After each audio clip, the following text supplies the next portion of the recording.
Irvine, we saw him on the podium in Monza, and he is right up behind the Ferraris at the moment. Unbelievable for Jaguar. What a turnaround. I mean, you get towards the end of the season, everything seems to be going right. Eddie's certainly getting a lot more confidence, but, you know, he needs it. He's looking for a job next year.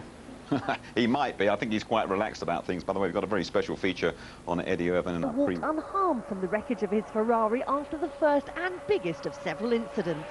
The Brazilian lost control at around 190 miles an hour when his rear left tyre suddenly lost pressure and slammed into the wall lining the bank section at turn 13. All of a sudden I saw whoa and boom, so it was just a surprise, but luckily, you know, I opened my eyes, everything was okay. Next time around it'll be flat. So you're having a chat with Patrick afterwards. What were you talking about? No, Patrick was very kind to come to myself. He said that the tire, he thought that the tire was out of the rim. So just because, I mean, sometimes it takes us a long time to, you know, see all the datas and everything. So it was quite nice of him to come around. Meanwhile, the Williams technical director's cars were having troubles of their own. Ralf Schumacher made some unscheduled modifications to the rear wing of his Williams after spinning on the infield. And Eddie Irvine escaped unscathed after a misunderstanding led to a near miss with his Jaguar teammate Pedro de la Rosa. Saturday morning brought further dramas. Takuma Sato had barely left the garage at the start of free practice before his Honda engine let go and toasted the rear end of the Jordan. And Kimi Raikkonen ended his morning in the tyre barriers after spinning off moments before the end of free practice. Throughout this weekend, it's the battle for pole at the United States Grand Prix with Martin Brundle and James Allen. Thank you very much, Jim. Good afternoon, everybody. Well, now you can see for yourself, pole position time predicted 1:10.315, a pretty low time. Last year's pole position 1:11.7. The qualifying hour then for the penultimate Grand Prix of the year. Huge crowd here at Indianapolis Motor Speedway. As you can see for yourselves, expecting about 180,000 people here tomorrow. Comfortably the biggest crowd of the year. So enthusiastic. They wear their caps and their badges. They really buy into the concept of Formula One once a year when it makes its visit to Indiana. Already in practice, though, we've seen some interesting performances. 3 cars inside last year's pole position time. The 2 Ferraris, as you would expect, Michael Schumacher ahead of Rubens Barrichello. But Eddie Irvine, 3rd for Jaguar. And that means 2.5 seconds. He's 2.5 seconds faster than he was here last year in the Jaguar. A tremendous leap of performance. But looking at the Williams team there, Martin, in the garage, their performance this morning, only a 10th quicker than they managed in qualifying last year. Obviously, Ferrari are saying that they expect Williams to find a bit more this afternoon, but it must be a little bit worrying for Williams that they haven't yet hooked the car up. Yes, they haven't shown the speed you would have expected, and Ralf Schumacher's been swapping ends and spinning off the track quite frequently too.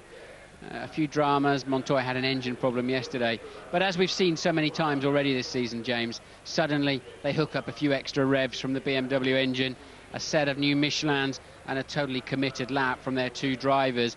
And I think Michelin's could be a little bit happier now. The track temperature up to 33 degrees. Watching the cars through free practice, I noticed that, for example, when Coulthard came in the McLaren, the rear tyres on his car were a little bit dusty as he came in the pits, the rubber not really melting and biting the track. Whereas when Schumacher did a long run in the Bridgestone shod Ferrari, the back tyres looking a bit tatty, really. So maybe these higher track temperatures will play into the hands of the Michelin runners this afternoon. But will they be able to catch those super fast Ferraris? And don't know who that's all about there. Some local fans thanking Bernie Ecclestone, Tony, of course, Tony George, who owns the racetrack here at Indianapolis, and everybody for turning up. David Coulthard talking to a guy called PJ. Yes, certainly the Americans buying in big time. Look at how much the track temperature has gone up, though. Just in the last 15 minutes or so, it's gone up from about 28 degrees to 33 degrees. And that really is very significant. Now, last year, Martin, one of the strange things that happened in the qualifying hour here at Indianapolis was that the track didn't actually get any faster from the beginning of the hour to the end, which is unusual for Grand Prix tracks, isn't it, during the qualifying hour. Normally, the track, as the rubber goes down and etc., people make faster times. But Montoya was pointing out yesterday that didn't happen last year, and one wonders exactly what's going to happen here this year. It's a very low grip surface, James, and you tend to see the rubber laying on the outside of the racetrack in little pieces rather than being laid down in the traction zones and the braking areas. So I think that's probably why. They certainly had happy hour this morning running with a damp, misty air where the engine gets a bigger density of air into it, therefore they put more fuel with it and they get tremendous power. But suddenly the sun has broken through that low cloud, and you can see for yourself the picture out there. It's a very nice day and warming up a treat, and of course at that point then, conversely, you lose horsepower. 1978 world champion Mario Andretti there, always a popular visitor, won the Indy 500 once in his career, wanted very badly to add a second victory but never managed it. And his son Michael, who raced for McLaren a few years ago, 93, in Formula One, he's never achieved victory in the Indy 500. We've got two winners of that race in the field here today, those Jacques Villeneuve and Juan Pablo Montoya, and so plenty of history, plenty of continuity between the American scene and the Formula One scene. Ferrari mechanics there just fine-tuning their preparations. Jarno Trulli, who this morning was 15th fastest, and Martin, the Renault's looking a little bit uncomfortable again this weekend. We're talking yesterday with Jenson Button. The discussion was around the beginning of the season. They were right on the pace of the McLarens in the first few Grand Prix, and since then McLaren have moved forward and Renault seem to have just been treading water, although Trulli's performance in Monza was very spectacular. But nevertheless, in outright performance terms, they do seem to have been treading water a bit, don't they? Yes, I think treading water is the right expression. They've not moved forward, and the other teams around them have, and it's left them floundering. But they look really difficult to drive through free practice, so often off the road, and certainly not on the pace. So I don't understand what's going on there at Renault. They appear to be able to hook their cars up to certain circuits from time to time, but they don't have a solid performance base there. Montoya explaining to Sir Frank Williams all about the back end of the car sliding around. I'd imagine Louise is down in the pits. That's right, Martin. I've just met up with Brian Herter, who had his first experience driving a Formula One car earlier this season, driving a Minardi at Donington. Brian, nice to see you at Indianapolis. Are you wishing you were out in one of these cars rather than just stood here watching? Well, I'm not a very good spectator for sure, but you know, this is the first really Formula One race I've been to properly. The other one was the U.S. Grand Prix 2 years ago, and I just came with some friends and sat in the stands as a fan. So, you know, it's a different world, and I'm really enjoying soaking it in. We've been seeing some of the young American drivers who are hoping to get to Europe, get into Formula One. Now, I know that you, after driving the Minardi, were very keen to do that yourself. Has that progressed at all? Well, I mean, it's still ongoing work, discussion with Minardi team as well as a few others, and Minardi has been kind enough to offer me another test coming up towards the end of the season here. I'm going to do a couple more days in one of their cars, and you know, we'll see. I've got my fingers crossed. It's certainly an exciting opportunity, and I'm doing everything I can to try and make it happen. Thanks very much. Okay, thank you. So 10 minutes into the qualifying hour, as Ron Dennis chats with his wife, we're still waiting for the first car to come out. Minutes to go in the qualifying hour for the penultimate Grand Prix of the 2002 season. Eddie Irvine, a man with a lot of expectation on his shoulders, third this morning in the free practice. Can he hold station and get third place here this afternoon in qualifying?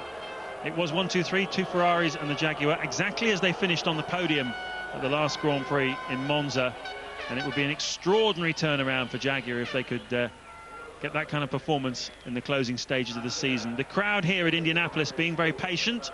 They've sat there for 17 minutes waiting to see a Formula One car come out and do some fast lappery. Hopefully we'll see one very soon. A very young fan from Finland there, no doubt, an even younger one alongside him, no doubt cheering on Kimi Räikkönen. Ted, what can you tell us? James down here with Eddie Jordan. Eddie, we saw Takuma's very spectacular engine blow out a bit earlier. A bit unfortunate shout that. Well, it is unfortunate because, you know, again, this is a new circuit for him. He hasn't been here before, and he needed every lap he could possibly get. So we're fighting on the back foot a little bit, I'm afraid, particularly with Taku. And it's been that way for some of the races recently. But I'm sure he's a resilient young kid, and he's going to be fine. But Lady Luck hasn't been on his side. I understand that Honda only brought 4 qualifying spec engines for all 4 Honda drivers, and that means Taku will have the lower spec engine for this session. Is that right? Well, without giving any secrets away, we did take the engine out of the T-car for him to give him his best chance, and that was a higher spec than what was possibly available because of the time, effort in getting engines prepared and brought out here. Also, I suppose, being mindful that they will make sure they have absolutely the best of everything for Suzuka, which is the next race. So the easiest and the best way was to, in order to give him a very, very fair chance, take the engine out of the T-car, the spare car that is, and let's hope everything will run fine for him in that one. OK, have a good session, Eddie. Thanks very much. Yes, they take the engine out of the spare car, lock, stock and barrel, with the gearbox, rear suspension, everything included. They just break as fewer fuel and oil lines as they can get away with, and it takes about half an hour to swap it over.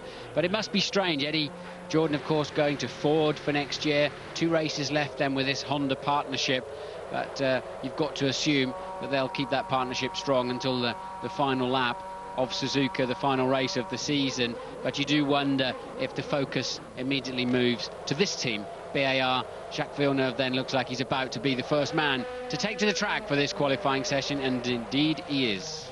Yes, it's interesting, isn't it? Honda blew up 5 engines during the Belgian Grand Prix weekend, and we've seen them going off during practice sessions since then as well. You get the impression that Honda are turning the wick up on the development program towards the end of this season. There's not much to be achieved in terms of championship positions for either Jordan or BAR now at this stage. Both now find themselves behind Jaguar in the points chase.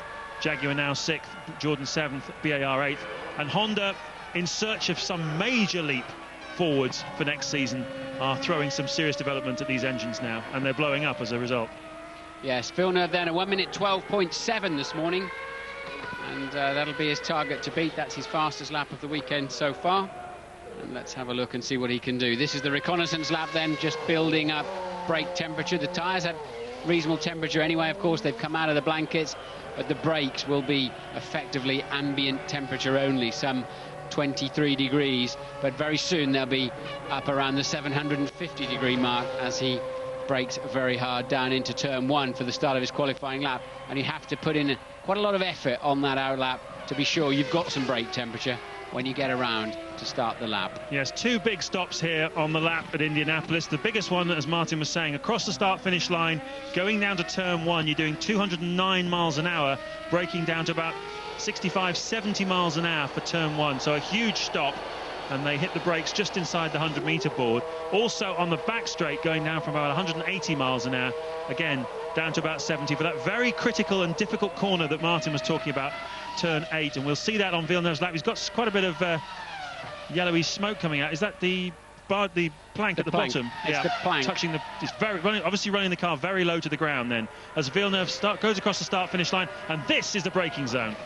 It's on the ground, the underneath of the car on the ground at the end of the straight. Villeneuve, as we've seen so often, really likes to run his car low, and I can tell you it really hurts when the car hits the ground, remembering you're sitting on the floor of the car inside a Grand Prix car. But that's how Villeneuve likes it, bouncing along at the back, and they have to put a new plank on before qualifying, because often the wear rate's so high it would be illegal should the scrutineers measure the car at the end of the session. And Villeneuve then already out of turn 7 on his way down to that tricky turn 8.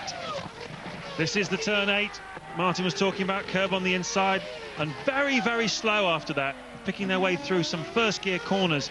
Really, it's a mix, someone said, this circuit of Monza and Monaco. You've got the flat out sections up on the banking, and then you've got this really, really slow stuff, which the owner of this circuit, Tony George, has promised to change in 2 years' time, but he's not going to spend the money to do it just yet. They're going to have to race on it for a couple more years. Villeneuve then, look how low to the ground that car is as he comes through to be the first man to set a competitive time here at Indianapolis in qualifying, a 1:12.803, and that is a tenth slower than he managed this morning. So back to the drawing board for Jacques Villeneuve. That's Coulthard then taking to the racetrack. I think we saw Raikkonen leaving the pit garage. Now he's about to leave the pit garage by the looks of it. So both McLarens getting ready. Alex Young out on track, and Montoya and McNish out there too. Down on the outside of turn 9, Martin, I was having a bit of a wander around the track this morning. There's a large banner of the Alex Young fan club. They've got American flag, a German flag. There's quite a little contingent of them. I don't know if we'll see it on the coverage. I hope we do. But he's definitely got some fans here this weekend. Alan McNish then, we ride on board with him. Flat out, 190 miles an hour, crossing the line at 210. McNish 1:13.004, And that's 2/10 faster than he managed this morning, but Toyota not really on it this weekend. That's surprising. I thought they'd be good here, but they've had this curious season where they've been off the pace from time to time. For example, Canada, and they just didn't know why, how, or what they could possibly do about it. And I think that's why they got frustrated with their two drivers, is my understanding. They've had a few race weekends where they just didn't seem to move forward or understand even how to begin to move forward. But, Toyota then struggling from time to time. This man Montoya has smashed the fastest first sector time of the qualifying session, as expected. What can he do? It's got to be deep into the 1:11 11s, otherwise he's going to be very disappointed. He did a 1:11 11.9 this morning, but he looks like he's attacking far more now than he was this morning, running really high up on the racetrack, picking up all the speed he can for the slingshot through the bank corner. Juan Montoya, pole sitter at Monza 2 weeks ago, and he goes fastest with a 1:11.4, and that is 3/10 slower than Michael Schumacher managed this morning. And he's going to have to get down into the 10s, into the low 10s, if he wants to take pole position here this afternoon. Here's David Coulthard, been driving very smoothly all weekend. He's a 10th down on Montoya's first sector.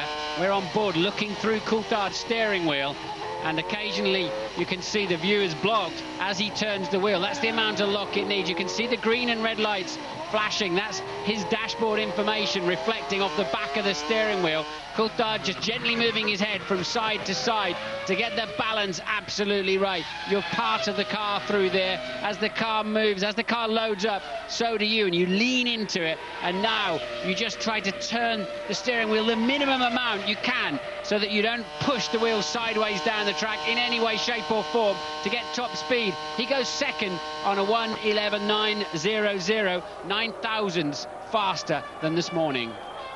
In the pits, watching all this, the reigning world champion, Michael Schumacher, fastest this morning, and everybody looking to him to lead the way this afternoon. Can Williams raise their game and give them a challenge? Just saw a few cars going through the frame there, Martin, and it strikes me that this track, especially those tight sections, traffic is a huge problem here. This morning in the free practice, everyone was stopping and trying to find some space for themselves. Here, look already. Yes, the Sauber clearing the way nicely. The Williams of Ralf Schumacher, he matched Montoya just about in the first sector. He's lost best part of 0.2 of a second somewhere through the middle part of the lap, but nonetheless I think this will still put him up into second place behind his teammate. Coulthard will then drop down to third.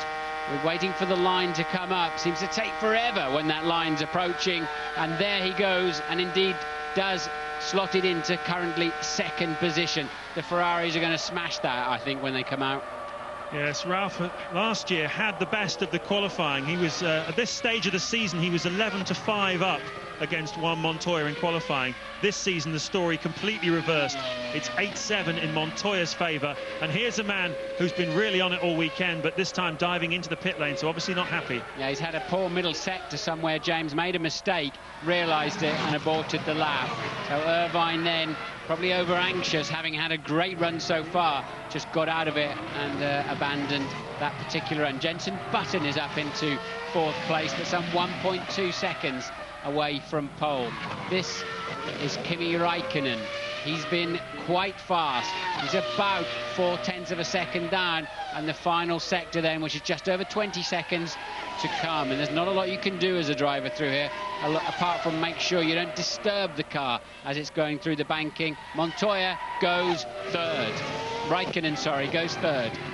Kimi Räikkönen in the spare car after the accident this morning where he went into the barriers and damaged the front suspension. So that is the car that Sarah Fisher drove yesterday afternoon. Thank goodness she didn't crash it or do anything untoward, because Kimi has had need of it this afternoon. We're riding on board with the Sauber of Nick Heidfeld, 6th fastest this morning, but he too is heading straight for the pits, having just done an outlap. So obviously a problem there it is. Yes, outbraked himself down into turn one. I imagine he's going to have a little trip across the grass. That is so frustrating when you blow it in the first corner. You've not even really got going on your hot lap and you've already made a mistake. We saw Räikkönen do a similar thing this morning. An instant lockup, which is actually quite hard to do at 200 miles an hour, James. The downforce on the car is massive, and it's just the way you hit the brake pedal. If you're just too violent and you get a little bit of acceleration into the brake pedal itself, suddenly you snatch the brakes, especially if they're not quite up to full operating temperature. It must be a huge pressure that you have to put onto the brake pedal. It is, and it feels as if the pedal's coming through your foot by the end of a Grand Prix at the heavy braking circuits. And it's about 70 bar of pressure, if that means anything to anybody. Ralf Schumacher back in the pits, currently in second place behind Juan Montoya. We've yet to see Michael Schumacher or Rubens Barrichello, though, setting a competitive time. And Heidfeld, you see the look in his eyes there, certainly pretty upset with himself. Currently then, with just over half an hour of the session still to run, Montoya fastest, Ralf Schumacher second, Raikkonen third, about 0.4 of a second slower than Montoya. Then it's the second McLaren of Coulthard, just behind his teammate. Button fifth, sixth is Jacques Villeneuve, seventh Alan McNish, eighth Pedro de la Rosa in the Jaguar, ninth Takuma Sato in the Jordan. Salo is 10th for Toyota, 11th Young, and ahead at the moment of teammate Mark Webber. Yes, indeed, on board with Heinz-Harald Frentzen. That is turn 11. The rev counter there on the left-hand side, you can see he's changing gear around 17,900 RPM. The overall lap time at the bottom of the screen, that's done from a microphone on the car. It's very, very accurate, that rev counter, and Frentzen goes fifth, just behind Coulthard then in fourth. But the two Ferraris are on track. Yep, we're going to see something now from Michael Schumacher and Rubens Barrichello. Barrichello is 0.3 of a second slower, though, in Sector 1 than Montoya, and here's why, possibly. Yes, the lockup of the right rear, right front. Yeah, he's drifted very wide, hasn't he? Got away with it, but of course it's really affected his lap. Will he choose to try to learn something about the track, or will he just give up on that? Michael Schumacher then has had a very poor first sector, very poor first sector. Barrichello is absolutely hot through the middle, faster than anybody else, but did he give too much away in that first part? Well, he's a 10th quicker in the middle sector than Montoya, so it's not going to put him on pole, but it'll certainly get him up there. It's a banker lap for Rubens Barrichello, top four probably.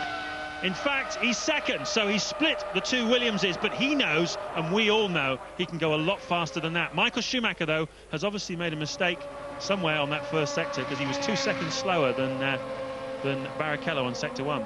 Yes, indeed. And aborted the lap. Yes, indeed. We flashed on board a Ferrari. I kind of assumed it was Rubens, it was the replay of Rubens, but it seems as if Michael Schumacher may have made exactly the same mistake. But paid a heavier price for it. Rubens only lost 0.3. Michael lost 2 full seconds. So Frentzen going up into 6th place, as we saw. Jarno Trulli has done a time just a moment ago, which is good enough for 7th. So he's now ahead of teammate Jenson Button once again, as he has been really throughout the season. Also just recording a time a moment ago, Giancarlo Fisichella for Jordan into the top 10 in 9th place, and also Jacques Villeneuve in 10th. Panis has stopped out on track somewhere with the BAR in the final sector. Michael Schumacher has not done a time. Eddie Irvine has not done a time. And Heidfeld clearly with a technical problem on his way out of the pits. So 4 drivers not yet in the Grand Prix. So a familiar picture in some ways, with Juan Montoya currently sitting on provisional pole with 28.5 minutes of the session to go. 7 times this season already Montoya has sat on pole, better than Michael Schumacher has managed, but we all know that the challenge from Ferrari lurks around the corner. Ted, what can you tell us? Just got an update on Eddie Irvine for you, James. On that first run that we saw he aborted, he came in complaining of very twitchy oversteer in the car. He's just played around with some of the ballast, some of the weights, and a bit of the suspension on that Jaguar. Just gone out right now. Let's see what he can do. Martin, I'm wondering, the track temperatures have gone up quite a lot. They've obviously got the car dialed in for a track temperature of about 26 degrees. Do you think they've been caught out by the temperature going up by as much as 6 degrees? It's the same for everybody, I know, but I just wonder. Not enough to have to give up on a lap, James, no. It's a feeling, and it's a preference with that 5-degree window, but it wouldn't absolutely fundamentally change the way the car was running. If it does, you've got a very bad Formula 1 car, and certainly the Jaguar at the moment seems to be a very strong Formula 1 car. Now then, on board with Nick Heidfeld to start his second attempt at a hot lap. The first one didn't work. Let's see if he can brake neatly down into one. And then he lost the back end of the car. Unfortunately, we cut away just as Heidfeld was desperately trying to save that Sauber in turn one. He didn't snatch a front brake, but he did save it. Look, because we're still going. So then, this is the infield section where you tend to just keep sweeping across the track. Try and get it into the apex, Nick, because it's quicker around there. If you do a wall of death around the outside, you won't get away with it. And here we go. He turns in nicely, but there's obviously a little bump in the middle there that's just kicked the back end out, and he had to counter steer, and that puts you completely offline. Here's a replay of the same action then. Look, it's turning in beautifully, and suddenly, bang, he has to steer left when he's going right. So many different places on this racetrack, the drivers say, where you can lose time. I mean, they describe it as being the infield as being a little bit Mickey Mouse, but they all also say that the corners are difficult. They do present a challenge to you to get into them well. As Martin was saying, get close to the apex of the corner. Perfection here is very hard to find. And Nick Heidfeld, one of several drivers who so far is some way away from perfection, but he's into the top 10. So not a bad recovery from Heidfeld. We're on board, though, with Eddie Irvine. Yes, it does seem as if Heidfeld can put a great lap time in, doesn't it? And if he can do that kind of time with such a big mistake down there at one. And he's gone off again, look. So Heidfeld then off again on the in-lap. Yep, obviously gone off down at turn 2. Michael Schumacher being pushed back into the garage. I wonder whether he'd stalled his engine on the way out. Certainly he had the tyre covers off. Brand new set on board, ready to go out for another run, as Heidfeld takes to a back route. And we rejoin Eddie Irvine, currently going faster than he has before, but that's not difficult because he aborted his lap. The prediction is he's going to finish 7th here, get 7th on the grid. We will see into the final turn. The Ford Cosworth engine powering this Jaguar, one of the best in the field, huge amount of horsepower coming out of it, and 6th is his reward. So Jaguar certainly are delivering this afternoon. 12.2 is well, it's 6/10 slower than he went this morning, so the time's not coming through at the moment, are they, Martin? No, indeed. That's Heidfeld trying turn one again on his in-lap and losing it. So finally the back end did get away from him. So quite clearly the balance has changed. That's Montoya desperately trying to hang on to the Williams. So the balance has changed this afternoon. The track has gone to oversteer, and that is a Minardi parked over there in the wall, I'd imagine, on the outside of turn 8. Looked like Alex Young, but Montoya really struggling. He's done a super fast first sector, but lost a half a second in the middle. We saw as he was wrestling the car, giving it an armful of opposite lock. Will he improve on a 1:11.4? It's going to be hard work after those problems, and indeed he does not. Would have been nice to see the telemetry on that straight, because this is the engine in the back of this BMW Williams that is revving to over 19,000 RPM, as it was at Monza 2 weeks ago and here again this weekend. And they're going to make a decision this afternoon, BMW, whether they run that engine in the race. There's another look at what happened to Alex Young, and that was Montoya right behind him, was it? No, was it Ralf Schumacher? I think it could well have been Montoya, and that may have compromised him slightly, but it was Young, of course, spinning off in that infamous turn 8. And Ralf Schumacher's on a super hot lap now. He's the fastest of anybody in the first sector, and the yellows are waving, and that is going to compromise his lap. If you put in super fast sectors while you're going through yellow zones, and that spinning Minardi then has cost both Williams a hot lap. But Ralf, you have to just back out of it a little bit, but try to keep some momentum. Pretend you've really noticed that yellow flag. Remember what Mika Hakkinen used to do. He used to put his hand out of the cockpit to say, yeah, I've seen it, but keep his foot hard on the throttle pedal. Good tactic it was too. Got Mika plenty of poles. Ralf Schumacher chose not to use it. His middle sector wasn't particularly competitive. What's he done in the final sector? No, you see he's lost the time. Stays 3rd. And that's Williams. That's 2 runs for both the Williams drivers now. Schumi's about to put some manners on the lot of them, though. He's got it right in turn 1 this time. And look, he's over 1/3 of a second up already. So this should pop into the 1:10s. Michael Schumacher about to deliver the pace he's been showing all weekend. But he's been through the same yellow flag zone as Ralf has, and he set his fastest sector time there. So that's interesting. As he drives for the line, Michael Schumacher at Indianapolis gets pole position and first man to dip into the 1:10s with a 1:10.790. Super lap from Michael Schumacher. on board with Kimi Räikkönen, currently P5. Over the line he goes now and moves up to 4th. So he just pushes Ralf Schumacher out by a fraction. 1:11.6. That's the fastest McLaren time of the weekend. Yes, finding some speed now then, Kimi Räikkönen. It looked like he was pressing on as well on his in-lap. So, with 22 minutes still to go in the qualifying session, that's the classification of the top 6 provisionally, and you can see the margin for yourself now that Michael Schumacher has put between himself and Juan Montoya, 0.6 of a second. You can see those 2 yellow dots at the top of the screen in between the time remaining of the qualifying session. That says there's a yellow flag zone out on the track. We've just seen 3 drivers post their fastest times of qualifying, having gone through the yellow flag zone, so the stewards will be watching that very closely. For those of you who've been enjoying Grand Prix racing with us on ITV for a number of years, think back to 1997, Japanese Grand Prix. Jacques Villeneuve was disqualified from the Grand Prix for doing just that, the penultimate race of the season. He raced under appeal, if you remember. So how times change. Yes, well, sometimes these rules are applied to suit certain situations, but we've got a little bit more transparency and clarity, I think, these days. But nonetheless, you're right, James. Jacques did pay a heavy penalty for that one. But we'll have to wait and see if the stewards decide that Michael Schumacher, Ralf Schumacher, Kimi Räikkönen really were pushing too hard in the yellow flag zone. It's all about marshal safety. There are men out there trying to recover the car. They're there to help the drivers, for the drivers' own security, and you cannot put them at risk. No, and in fact, we did see from the onboard camera of one of the cars going through during that phase that they actually had the crane on wheels lifting the car of Alex Young up. It was in front of the tyre barrier, so there was a time of maximum danger. There was a very substantial piece of ironmongery right on the place where if you lost it, you crash straight into it. Coulthard then, currently 6th. This is the out lap. He's about to start his hot lap. Now notice the yellow dots have gone. So the yellow flag zone is no longer in place. Look at that, 18,190 revs. Just over that, I'd imagine, by the time he then hits the brakes for 1. Coulthard running wide in turn 1. He'll just about get away with it, but it was not the optimum line.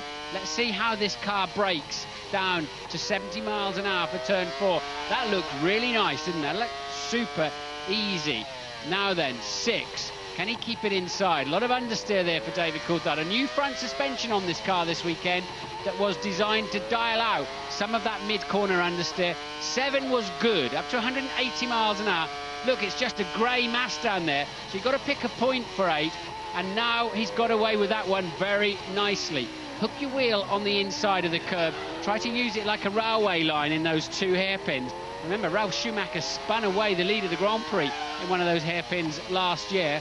Coulthard staying away from that curb on the inside, which tends to kick the cars across the track, as you saw this morning, James. And now take the line of least resistance around the 9-degree banking as you sweep down. Try to use the slope of the bank to build up speed. Coulthard goes over the line and moves into P3. A good run for Coulthard. Yes, he's ahead of his teammate Kimi Räikkönen by 0.2 of a second, and that was a great example of David Coulthard's technique and style. Very smooth. As you said, Martin, he missed a couple of apexes by a little bit, but generally speaking, he kept out of trouble. He's a very, very smooth driver. Terrific to watch, and that was a great example of it. Louise, what can you tell us? Juan Pablo Montoya has still got a few issues with his car. He wasn't at all happy with the handling this morning. He said a massive amount of understeer. He actually set the T car up with a different setup so that if he couldn't improve his race car, he could just jump into the T car, try that one instead. He is sticking with the race car, but he's been changing it throughout this session. Modifications after the first run, and he's just made some more changes before he goes out again. Thank you for that, Louise. Jacques Villeneuve's moved up to 7th place. This is Barrichello, currently 4th. Goes over the line, up under the front row. So an all-Ferrari front row then. Still a couple of tenths behind teammate Michael Schumacher. They've not got the advantage we expected so far this afternoon. They've had a bit of a scruffy qualifying session so far. Just under 18 minutes remaining. Michael Schumacher, Barrichello, Montoya, Coulthard, Räikkönen, Ralf Schumacher, all inside last year's pole position. That's the relentless pace of Formula One. Montoya takes to the track. Just under a quarter of an hour to go. Pierre Dupasquier there on the right, just playing with his nose. Looks a lot like Jacques Cousteau, doesn't he? He's the head of Michelin's motorsport division, has been for many, many years, since back in the 80s, when Michelin were the world champion team with McLaren. And a very canny customer, a more wily operator you will not meet in Formula One. Very economical with the truth.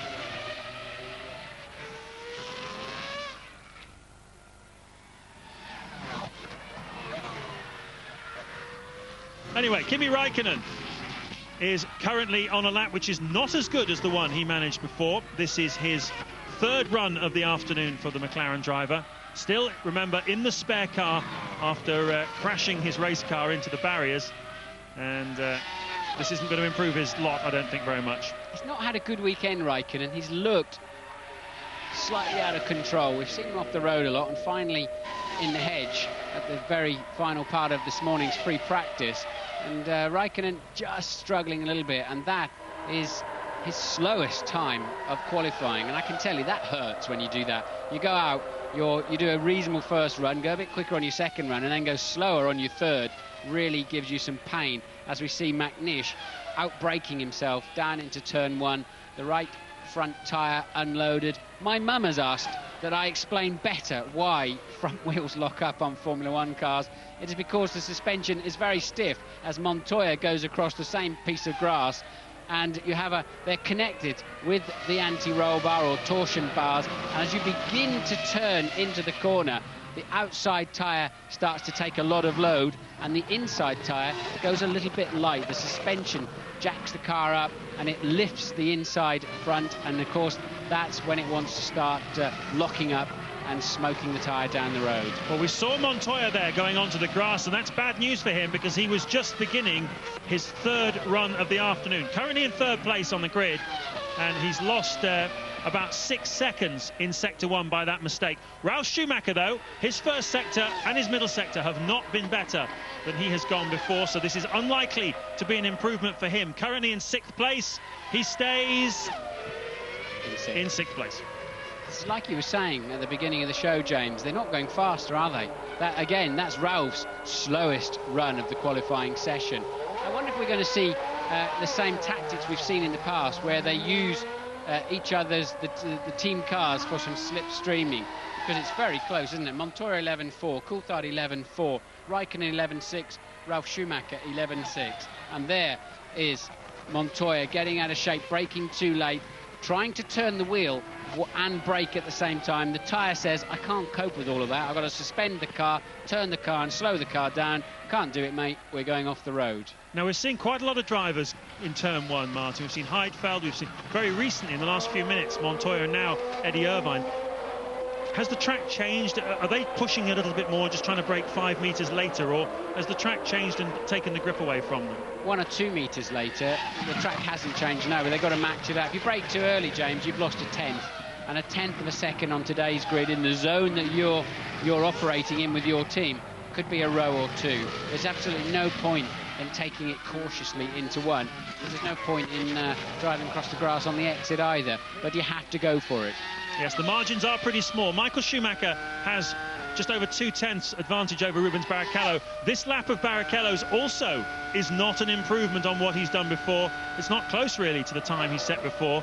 He crosses the line in an 11.3. It's 0.3 of a second slower than he went earlier. And I was saying at the top of the hour, last year this track very odd in that it didn't get faster as the hour went on, progressed. Normally the last few minutes of the hour are the fastest time to be on the racetrack. It's not happening here this afternoon, although, having said that, both Villeneuve and Panis, and one of them's getting out of the way of the other, Panis getting out of the way of Villeneuve, they were both on best laps so far, so quite why Panis got out of the way, I'm not sure. He's probably made a mistake somewhere, but they're the surprise stars of the qualifying so far. 7th for this man Villeneuve, 8th for Panis, despite the problem on this current lap for Panis. So Villeneuve then is on target to improve. Could he knock Ralf Schumacher off with a 1:11.6? No, he can't, but he's getting dangerously close, isn't he? Yep. And they're pretty impressed with that down in the BAR garage. A lot of big sponsors here this weekend. It's a big showcase event for British-American racing, and certainly this performance in qualifying couldn't come at a better time. Certainly helped by the performance of the upgraded Honda engine. We ride on board, though, with the man who's showing them all the way home this afternoon here in Indiana. It's Michael Schumacher. Look at the engine revving to almost 19,000 RPM, up onto the back straight. Everything happens so quickly in Formula One, and particularly with Michael Schumacher. And he's driving for the line. Can he make an improvement? Very close to the wall on the exit. And he goes through in a 1:10.9. Still faster than anybody else has managed, but not as good as he did before. Yes, that would be fast enough for pole in itself. But as you say, not as fast as he has been. But the track then quite clearly has lost some speed. I can't see any dust and dirt on the track. Nobody's blown up. There's no oil. So curiously, the track, when it's getting more rubber on it, is giving up grip but not adding grip. That's very strange. Frentzen then, he's 10th at the moment with a 1:12.191, and interestingly just ahead of teammate Heidfeld, who's been driving that car all year. Heidfeld's worst nightmare, James, is that Frentzen, who's much older than him, turns up now or next year. They're going to be teammates next year, both from Mönchengladbach. The old man Frentzen turns up. If he blows his doors off, as Raikkonen did, and Mass has kept Heidfeld pretty honest as well, Heidfeld's going to be over. Yeah, it's a pretty ruthless business, Formula One. You've got to stand up and be counted. There's nowhere to hide for any of these drivers. And Heinz-Harald Frentzen, who seemed to lose his hunger when he was with Jordan, was fired by the team of the German Grand Prix last year just for lack of motivation, lack of effort, really. The team were frustrated with him. He wasn't doing the business for them. But suddenly he seems to have rediscovered his hunger to race. And it's really terrific to see. Trulli has just come in the Renault and spoiled the BAR party. He's popped the Renault up into 7th place on a 1:11.82. So now it's Michael Schumacher, Barrichello, Montoya, Coulthard, Raikkonen, Ralf Schumacher, Trulli, Villeneuve, Panis and Frentzen in the top 10. But that's just changed as Fisichella pops that Jordan into the top 10. Yep, Trulli's best qualifying of the season so far was 6th, so he's just 1 place away from that. We've got 7.5 minutes of the hour still to go. A lot of work going on down in the Williams garage from the looks of things. Montoya does tend to change his car a lot during the course of a qualifying hour, doesn't he? He'll play around with all sorts of things with on the car, the wings and the springs and what have you, to try and find extra performance. But he's going to need to find well over half a second if he's going to knock Michael Schumacher off his perch, and he's got 7 minutes in which to do it.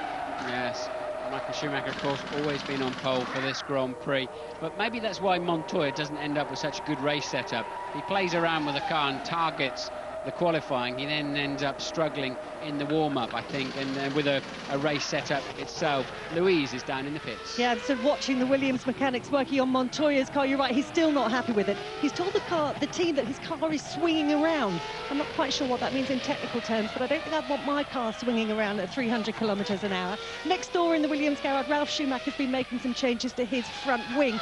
At McLaren garage as well, they've been tweaking their cars as the session's gone on. Not such big changes as we've seen at Williams, just little bits and bobs here and there. If you go right to the other end of the pit lane, to the top end of the pit lane, to the Ferrari garage, when their cars come in at the end of each run, they just polish them, which is rather a worrying sign for the opposition.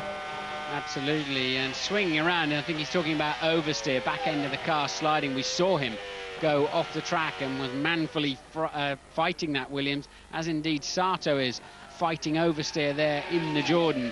He's 15th at the moment, Sato. Jaguar then on track.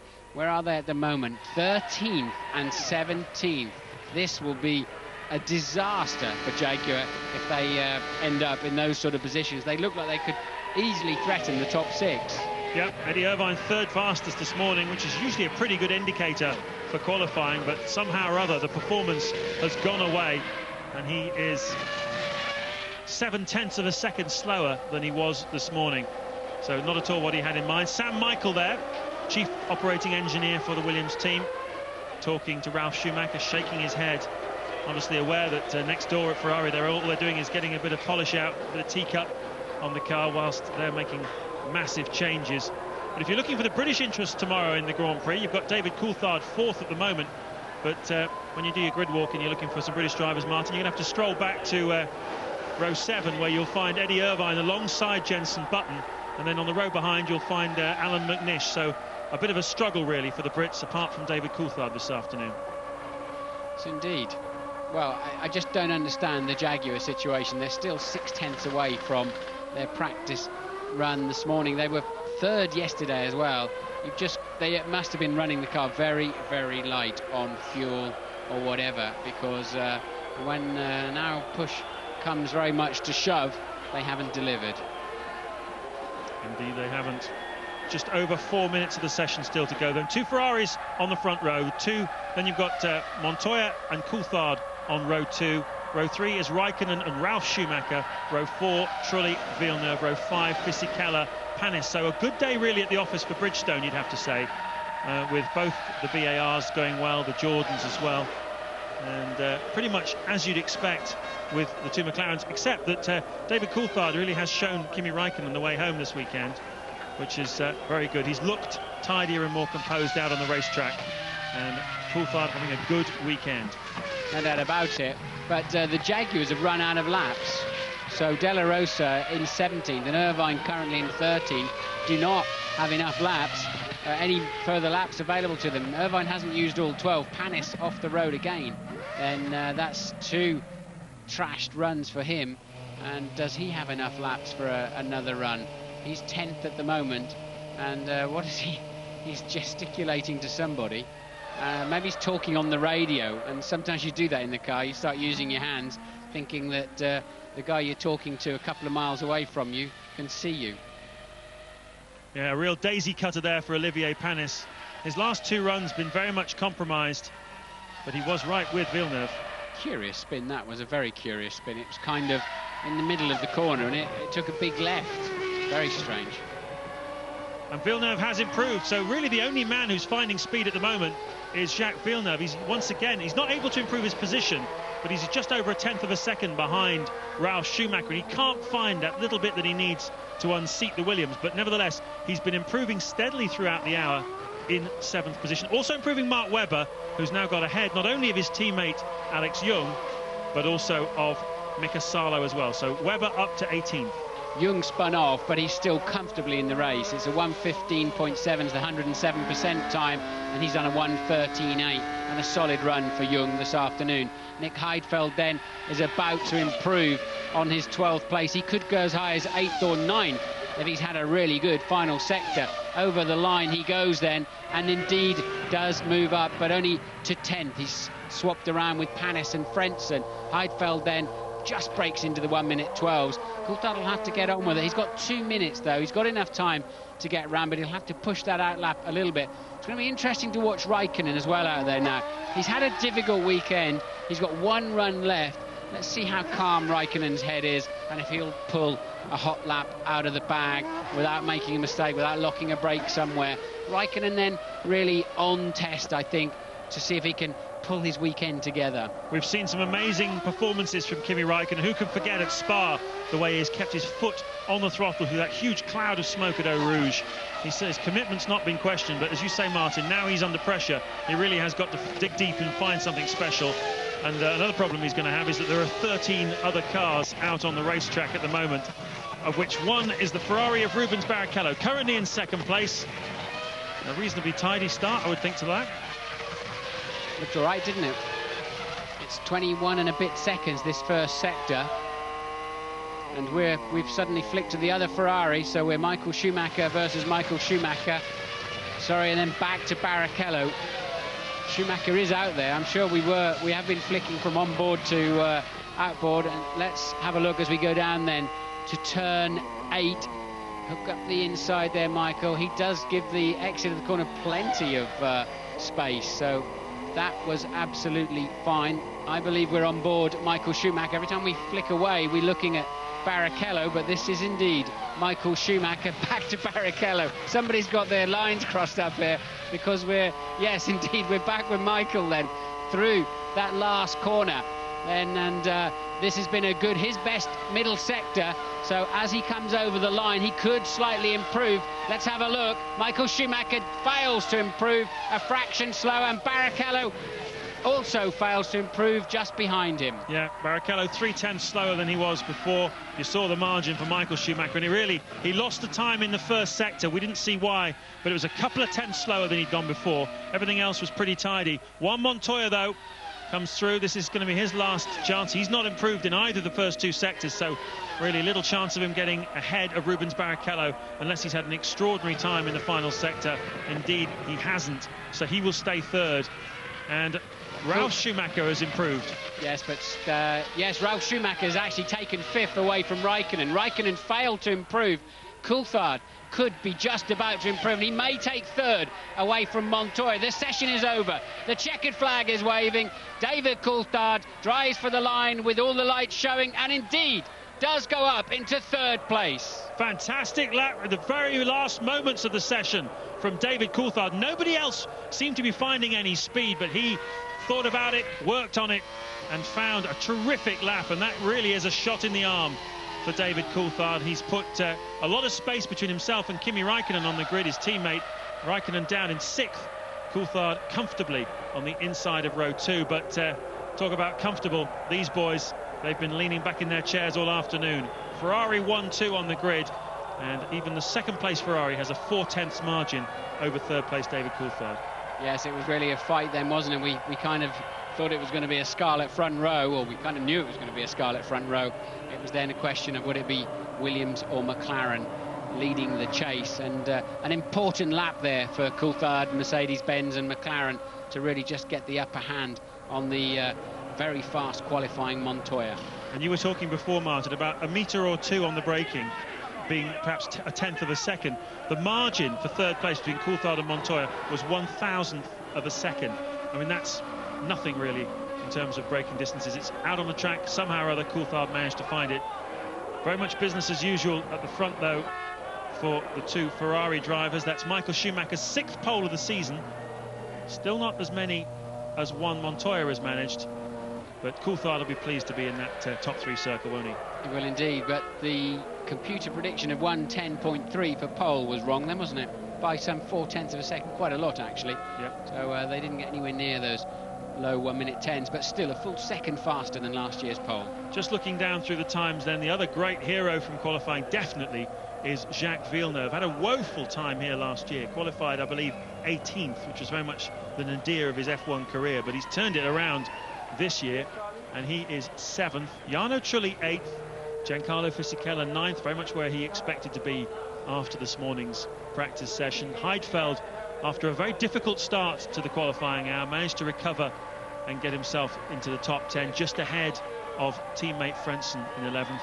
But the American crowd really loving this performance by Michael Schumacher.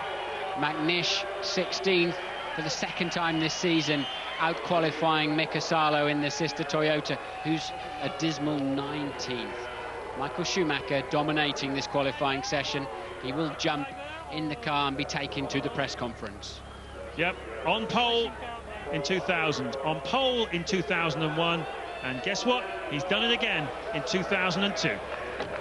And qualifying in America, always an amazing experience with all the flags out there. But before the session, they all seem to be for Montoya. Then suddenly, they're all Ferrari again. Well, I think they're with the person who pulls the best effort, and today that was us, and that's why the crowd cheers up. Obviously, Ferrari is a little bit known in America too, and we have a lot of supporters here, and it's a fantastic feeling to be out here and get the wow of the crowd. I mean, the atmosphere here is very special. Now, you gave us a bit of a surprise at the beginning. You aborted that first flying lap. What was the problem there? It's not so quick in the grass to continue running, and that's why I aborted.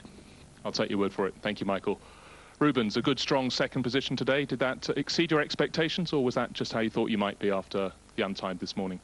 Well, obviously after yesterday I was playing a little bit of a catching up, but you know, I'm happy. I think it's been quite difficult out there today, because the balance seems to be different from run to run, and we try to adjust ourselves, but it was a bit difficult. But at the end of the day, I think it's, you know, we have our car first and second, and that's quite important. Now, they built up a whole new chassis for you overnight. That's good for the car, but how were you? Did they have to build a new Rubens? No, I'm feeling fine, and you know, the impact, I was very lucky that I had a good angle on the wall, because otherwise I could have hurt myself, but I'm feeling perfectly. Glad to hear it. David, you left that very, very fine. Your final flying lap, pipping Juan Pablo Montoya by .001 of a second. Great result.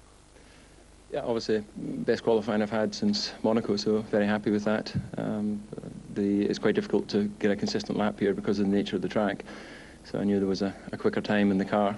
It was just a question of trying to keep it all together, and I actually lost a 10th in that last sector, so it made it closer than otherwise it might have been.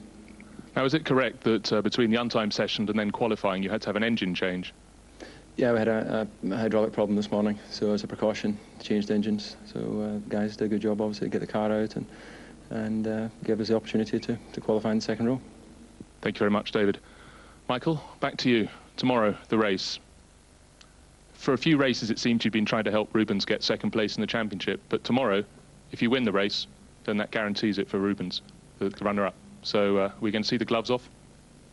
Basically, we have a free situation, and as Jean mentioned in one of the press conferences, as you said, I mean, first of all, I have to win it. Obviously, Rubens will make that very difficult to me, and so the other guys.